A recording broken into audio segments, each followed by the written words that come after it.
The great chamber stretched before them like a cathedral of stars. Taman stood in the observation gallery, watching as thousands of beings from across the galaxy filled the council hall. He had never seen so many different species in one place. Some walked on legs, others floated, and a few existed as clouds of gas contained in transparent suits. But today, everyone's attention focused on the crystalline figures standing in the center of the chamber. The Velthari looked like living sculptures made from glass and light. Their bodies shimmered with internal colors that shifted when they moved. Taman had read that they could manipulate electromagnetic fields with just a thought, making them the finest engineers in known space. Every ship, every station, every piece of advanced technology in the galaxy had probably been touched by Velthari expertise at some point. Solvera stood at the front of the Velthari group. She was their eldest, her crystalline form etched with patterns that marked her age and wisdom. Her voice came through the translator as clear and calm as still water, even though Taimin could see the faint trembling in her structure that betrayed her fear. "We did not commit these crimes," Solvera said. "My people have served this galaxy for thousands of years. We have built your homes, powered your ships, and kept your systems running. Why would we destroy what we spent lifetimes creating?" The chief arbiter, a massive creature with 6 arms and skin like rough stone, looked down at her without visible emotion. "The evidence speaks clearly. At each site of sabotage, we detected your energy signatures. 12 systems failed. Thousands died. The pattern is undeniable."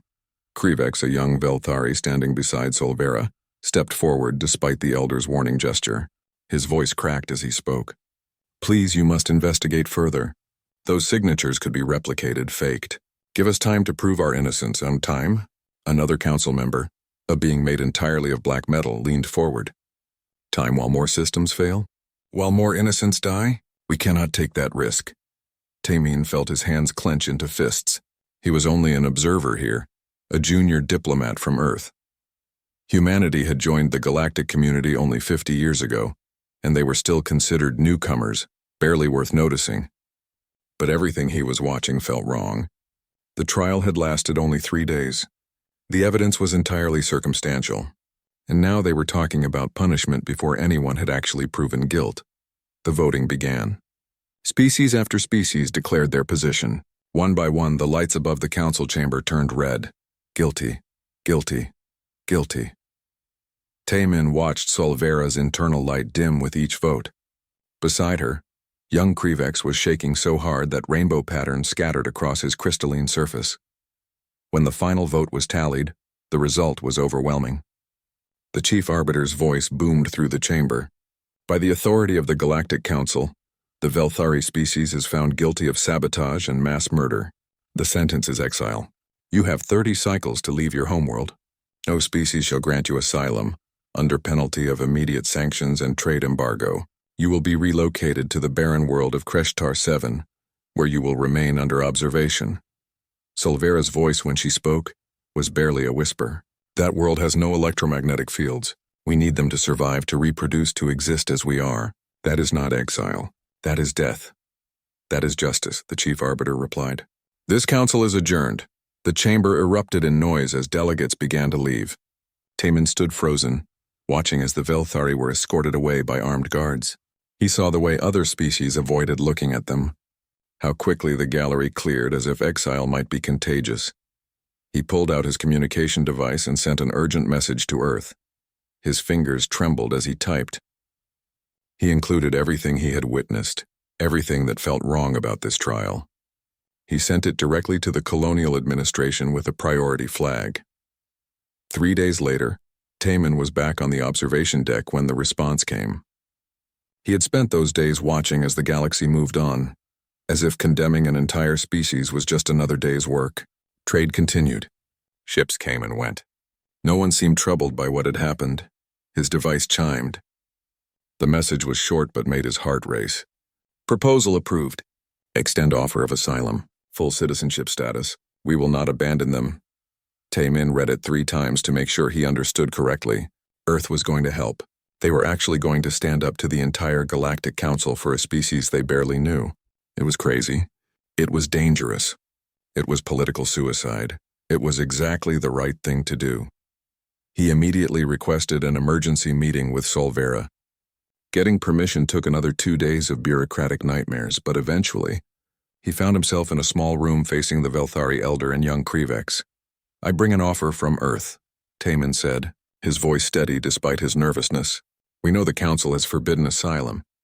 We know there will be consequences. But humanity would like to offer you shelter. We have 3 colony worlds with strong electromagnetic fields. You would have full citizenship, protection, and the freedom to live as you choose." Solvera was silent for a long moment. Her internal light pulsed with colors Taman had never seen before. "Why?" she finally asked. "Your species is young in galactic terms. You have much to lose. Why would you risk everything for us?" Taman thought about that question. He thought about all the political briefings that had warned against getting involved. He thought about the trade deals Earth would lose, the allies who would turn away, the danger of standing alone. Then he thought about watching an entire species being condemned without real proof, and he knew the answer was simple. "Because it's wrong," he said. "What they did to you is wrong, and if we stand by and do nothing, if we let politics and fear guide us instead of what's right, then what's the point of being part of this galactic community at all?" Krivex's light brightened suddenly. "We accept," he said quickly before Solvera could respond. The elder turned to look at him and the young Velthari straightened. "We must accept. They're offering us life, not death, hope, not despair." Solvera's gaze returned to Taman. "You understand the galaxy will punish you for this?" "We understand," Taman replied. "We're doing it anyway." For the first time since the trial, Solvera's internal light grew bright and warm. "Then we accept your offer, humans of Earth, and we will remember this kindness for all our generations to come." Ambassador Hierin stood before the assembled Earth Colonial Administration, watching faces from across the solar system flicker on dozens of screens. Some looked worried, others looked angry. None of them looked happy about what she was about to propose. "We all know what the Council decided," she began, keeping her voice steady. "We also know what will happen if we go through with this asylum offer. The Drath Sovereignty has already sent 3 messages threatening trade embargoes. The Cathari Union is talking about pulling their merchants from Earth orbit. We could lose access to advanced medical technology, rare minerals, and defensive systems we've come to rely on. Then why are we even discussing this?" Director Park's voice came through sharp and clear. "We're talking about economic collapse. Maybe worse. And for what? A species we barely know?" Hierin pulled up the holographic display. Images of the Velthari homeworld appeared, showing crystal spires that reached into the clouds, cities that glowed with internal light, gardens where crystalline flowers grew in geometric patterns. Then she showed the images of Kreshtar 7, the world where the Council wanted to exile them. It was gray, dead, and lifeless. "This is what we're discussing," Hierin said quietly, "sending 47,000 people to a slow death or standing up for what's right. Yes, there will be consequences. But I've read Earth's history. I know what happened when people stood by and did nothing while others were persecuted. I know what happened when convenience mattered more than conscience. Do we really want to be that species?" The silence that followed stretched for nearly a minute. Then Admiral Sangwoo's voice cut through. "I've been running combat simulations. If the Drath or anyone else decides to make this a military issue, we're outgunned. Our fleet is good, but we're still building. We might not win." "Might not?" someone else asked. "Might not," Sangwoo confirmed. "But I'm not saying we shouldn't do it. I'm saying we need to be realistic about the risks." More silence. Then Director Park spoke again, and this time her voice was different, softer. "My grandmother survived the wars. She told me stories about people who helped when everyone else turned away. She said those people were what kept humanity human." She paused. "I vote yes. We offer asylum." One by one the votes came in. It wasn't unanimous, but it was enough. Earth would stand with the Velthari, consequences and all. 2 weeks later, Captain Jiwan stood on the bridge of the research vessel Dauntless, now refitted as a transport ship. Around her, dozens of other human vessels gathered in orbit above Velthara Prime. They weren't military ships, just cargo haulers, colony transports, and research vessels, whatever Earth could spare. "This is really happening," her first officer said, staring at the planet below. The crystal spires were visible even from orbit, catching the sunlight and scattering it into rainbow patterns across the atmosphere. "Yes," Jiwan replied. "It really is. The communication came through from the planet's surface. It was Solvera's voice, but there was something in it that Jiwan had never heard before. Not just gratitude, but something deeper. Relief, maybe. Or hope. Captain Jiwan, we are ready to begin evacuation. But I must ask one final time. Are you certain? The galaxy will not forgive this easily. Jiwan thought about her daughter back on Earth, about the life she had built, about everything that might be lost. Then she thought about what it would mean to turn away now, to tell these people that humanity's word meant nothing when the cost got too high. We're certain, she said. Come on up. We're taking you home. The evacuation took 6 days. Jiwan watched as Velthari families carried what little they could onto human ships. They moved slowly, touching the crystal walls of their ancient cities one last time. Some of the older ones sang, if you could call it that. It was more like a vibration that made the air shimmer, a farewell to the world they were leaving behind. Krivex was one of the last to board. Jiwan met him at the airlock. His light had dimmed since the trial, but there was still determination in the way he held himself. I was born in the tallest spire, he said, looking back at the planet. My family has lived there for 300 generations, and now it goes dark. I'm sorry, Jiwan said, and meant it. Don't be. Krivex turned to face her and his light brightened a little. You're giving us a future. That's more than anyone else was willing to do. Back on Earth, Ambassador Hyren was dealing with the consequences. The messages had started coming in as soon as the first transport left Velthara Prime. The Drath sovereignty made good on their threat, immediately pulling all trade agreements.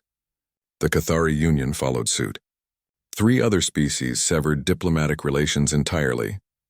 Within a week, Earth's economy took a hit that made the stock markets crash. Rare minerals that humans needed for advanced technology were suddenly unavailable. Medical supplies that came from off-world dried up. And everywhere people were asking the same question. Was it worth it? Hiran stood before the Earth Council, facing down angry representatives from every nation and colony. I know you're scared, she said. I know this is hard, but history will remember what we did here, not just Earth's history, galactic history. We were given a choice between comfort and conscience, and we chose conscience. That means something. It means we're alone, someone shouted from the back. Cut off from the galaxy we worked 50 years to join. We're not alone, Hiran replied. We have the Velthari, and more importantly, we have our integrity. That's not nothing. The first Velthari ships arrived at Haven Colony 3 weeks after leaving their homeworld. Diane was waiting at the landing site, bouncing with barely contained excitement. She was a xenobiologist who had studied the Velthari from afar for years. And now they were here, real and alive and needing help. When Solvera emerged from the transport, Dayan stepped forward with a translator device. Welcome to Haven, she said. We've prepared settlements near the electromagnetic fields you need. We've tried to make them comfortable, but if there's anything you need, anything at all, just ask. Solvera looked around at the waiting humans, at the temporary structures they had built, at the flags flying that showed both Earth's symbol and a new one created for the Velthari. Her light pulsed with emotion. You've done more than give us shelter, Solvera said. You've given us dignity.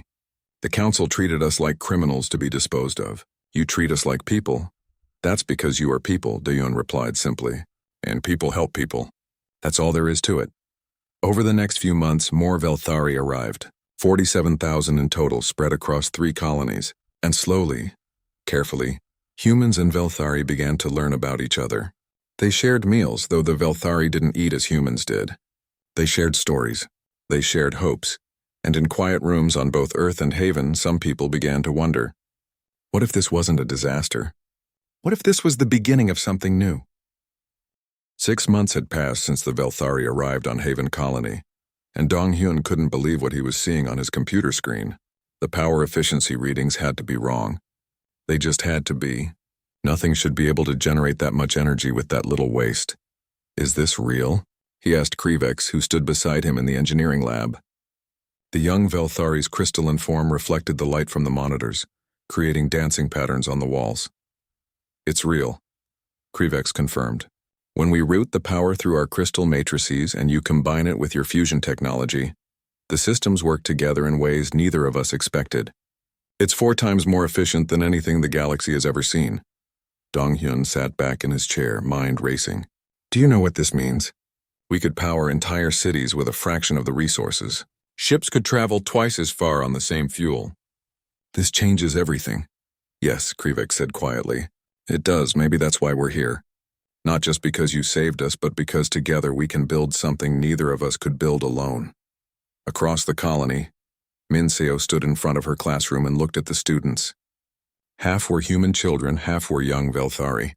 It had been her idea to create a mixed school, and the colonial administration had been skeptical. How do you teach species that learn completely differently? But Min Seo believed that if they were going to live together, they needed to grow up together. Today we're learning about energy transfer, she said, pulling up a holographic display. Can anyone tell me how electricity moves through a conductor? A human boy raised his hand. It's the flow of electrons through a material that allows them to pass. Good, Min Seo nodded. And who can tell me how the Velthari move energy? A young Velthari, her crystalline form small and bright, spoke up. Her name was impossible for humans to pronounce properly, so she went by Crystal. We manipulate the electromagnetic fields directly. We don't need conductors because we become the conductor. Excellent, Min Seo smiled. Now what if we combined both methods? What could we create? The children began talking excitedly, human and Velthari voices mixing together. Min Seo watched them work in mixed groups, sharing ideas that neither species would have thought of alone. This was the future, she thought. Not separation, but cooperation. Admiral Sang-woo stood in the command center of Earth's Defense Headquarters, watching the holographic display of human space. Red markers indicated Drath patrol ships that had been getting closer to the borders. They hadn't crossed yet, but the message was clear. The Drath were not happy about humanity's choice. Solvera entered the command center, her crystalline form seeming out of place among the military equipment. But Sang-woo had requested her presence for a reason. Thank you for coming, he said. I need to ask you about something. Our shield technology has always been adequate, but not great. We rely on energy barriers that drain power quickly and can be overwhelmed with sustained fire. But I've been reading about Velthari capabilities, and I think there might be a way to improve our defenses. Solvera moved closer to the display. What did you have in mind? Your people can manipulate electromagnetic fields. Our shields are essentially electromagnetic barriers. What if you could help us control them more precisely? Make them stronger where they need to be, weaker where they don't, adapting in real time to incoming fire? Solvera's internal light pulsed with interest. It's possible. More than possible. We could create shields that regenerate faster than they can be damaged. But it would require close cooperation between our people and yours. Good, Sang-woo said, because I think we're going to need them soon. In New Seattle, another colony where the Velthari had settled, Ji-hoon sat in his small apartment with a Velthari elder named Velsun. Ji-hoon was a musician, and he had been curious about how the Velthari experienced sound. Play something, Velsun encouraged. Let me feel it. Ji-hoon picked up his violin and began to play. It was a simple melody, one he had written years ago. But as he played, he watched Velsun's reaction. The Velthari's entire form began to resonate with the music, colors shifting and flowing in patterns that matched the notes. It's beautiful, Velsun said when Ji-hoon finished. We don't hear the way you do, but we feel vibrations in ways you can't imagine. Every note creates patterns inside us. It's like the music becomes part of our structure. Could you show me? Ji-hoon asked. Velsun began to hum, though it wasn't really humming. It was a vibration that made the air shimmer, that seemed to come from everywhere at once. Ji-hoon felt it in his bones, in his chest, in the deepest parts of himself. It was music, but unlike any music he had ever experienced. What if we combined them? Ji-hoon said excitedly. Human instruments and Velthari resonance? We could create something completely new. Yes, Velsun agreed. We could, but not everything was going smoothly. Da-yoon sat in her lab with Krivex, and both of them looked troubled. They had been studying the energy signatures that had supposedly proven Velthari guilt in the sabotage cases. The more they looked, the more something felt wrong. These signatures are too perfect, Da-yoon said, pointing at the data. When your people manipulate electromagnetic fields, there are natural variations. Tiny fluctuations that come from individual differences. But these signatures are identical every time. It's like someone was trying to fake your work but didn't understand that it shouldn't be perfect. Krivex leaned closer to the screen. I noticed that too, but I thought maybe I was just seeing what I wanted to see. You're saying this is real? That the signatures were manufactured? I'm saying it's possible, Da-un replied carefully. But if that's true, it means someone deliberately framed your entire species, and they did it so well that they convinced the entire Galactic Council. Who would do that? Krivex asked. Who would benefit from exiling us? Da-un started pulling up more files. Let's find out. 3 days later, an alarm rang through Haven Colony's defense center. Admiral Sangwoo was in communication with Taemin, who was still at the Galactic Council station, when the news came through. A Galactic Council enforcement fleet just entered human space, the tactical officer reported. 20 ships. They're demanding we surrender the Velthari for immediate relocation to Kreshtar 7. Sangwoo felt his stomach drop. How long until they reach Haven? 2 days at current speed. Taemin's voice came through the communicator. They can't do this. The exile was already carried out. The Velthari left their homeworld. Apparently the council decided that wasn't enough, Sangwoo replied grimly. They want the Velthari on that dead world where they were supposed to go.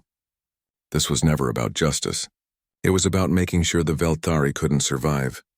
What are you going to do? Taemin asked. Sangwoo looked at the tactical display. Earth's fleet was smaller, less advanced, and spread across multiple systems. Going up against a council enforcement fleet would be suicide. But he thought about the children in Min Seo's classroom, about the breakthroughs Dong Hyun and Krivex were making, about the music Ji-hoon was creating. He thought about everything humanity had already sacrificed to do the right thing. I'm going to tell them no, Sangwoo said, and then I'm going to defend our people. All of our people. He cut the communication and turned to his staff. Get me every ship we have. Pull them from patrol duties, from exploration missions, from wherever they are. We have 2 days to prepare for a fight we can't afford to lose. Sir, his tactical officer said quietly. Even with every ship, we're outnumbered 3-1. I know, Sangwoo replied. But we're not fighting alone this time. Get Salvira up here. If the Velthari can really do what they say with our shield systems, we might just have a chance. Da-un had barely slept in 3 days. She sat in her lab surrounded by data screens with Krivex beside her going through communication logs they had managed to access. They were running out of time. The Council enforcement fleet would arrive in less than 24 hours, and they still needed concrete proof. Here, Krivex said suddenly, his crystalline form brightening with excitement. Look at this transaction. 3 days before the first sabotage event, there was a massive data transfer from a Drath company to an engineering firm in the affected system. Why would the Drath be sending technical specifications to that exact location? Da-un pulled up the file. And look at this. The same pattern repeats before each sabotage incident. Data transfers, always from Drath sources, always to the locations that were about to fail. She felt her heart racing. They weren't just framing you. They were actually causing the sabotages themselves. But why? Krivex asked.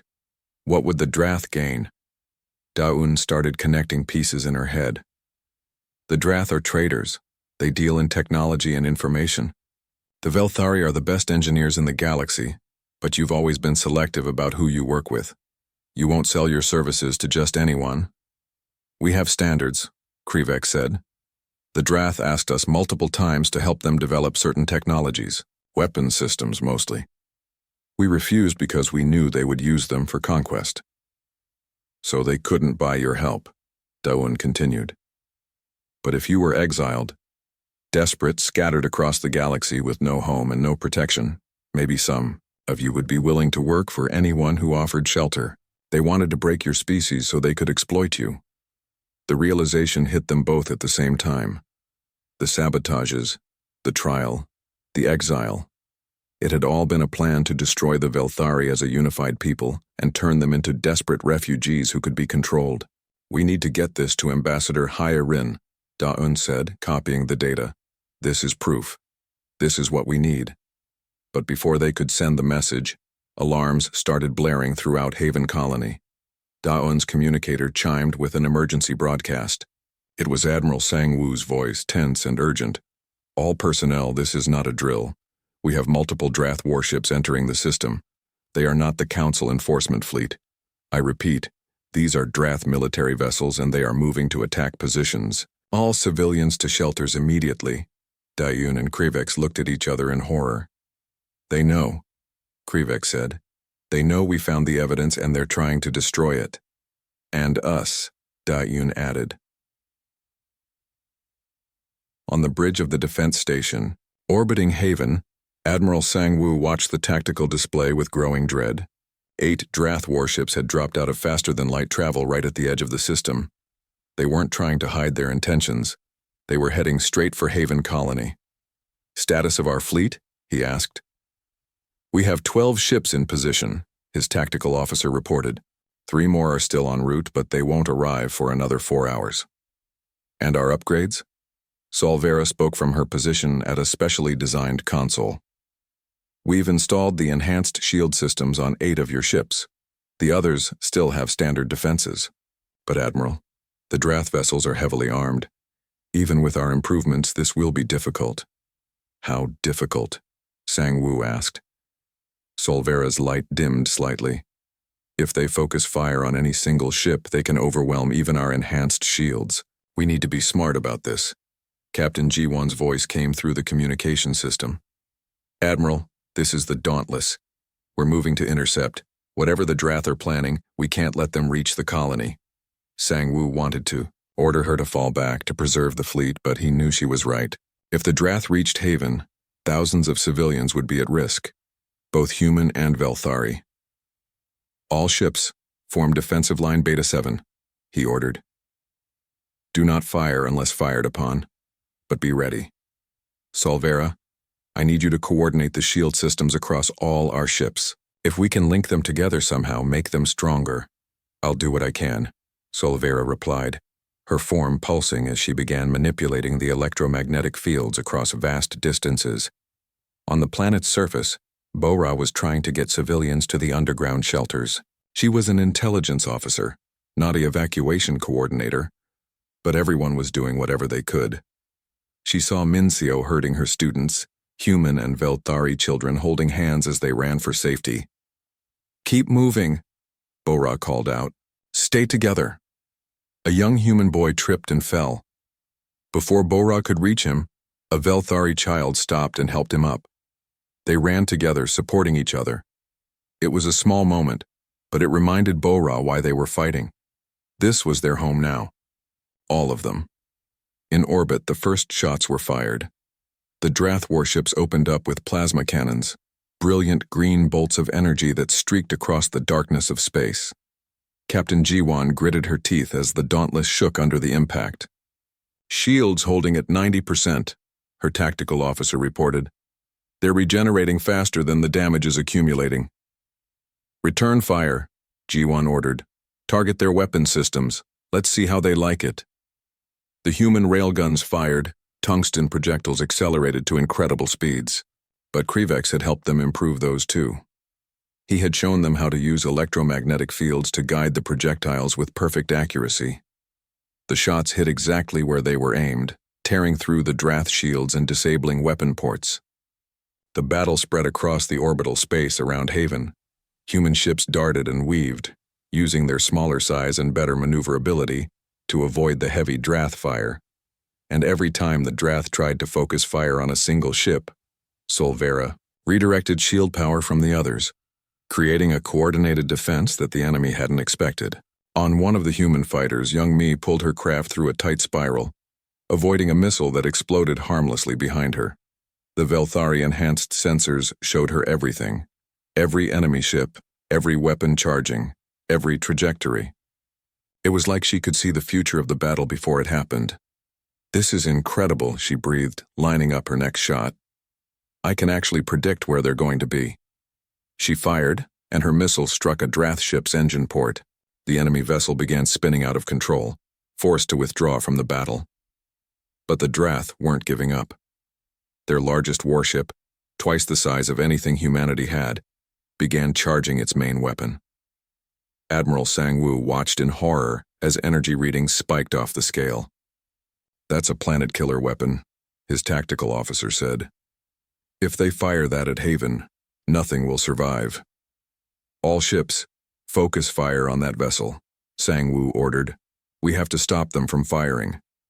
Every human ship turned toward the Drath flagship. Railguns, missiles, energy weapons, everything they had poured into that single target. But the Drath shields were too strong. The attacks splashed harmlessly against the barrier. 20 seconds until they can fire.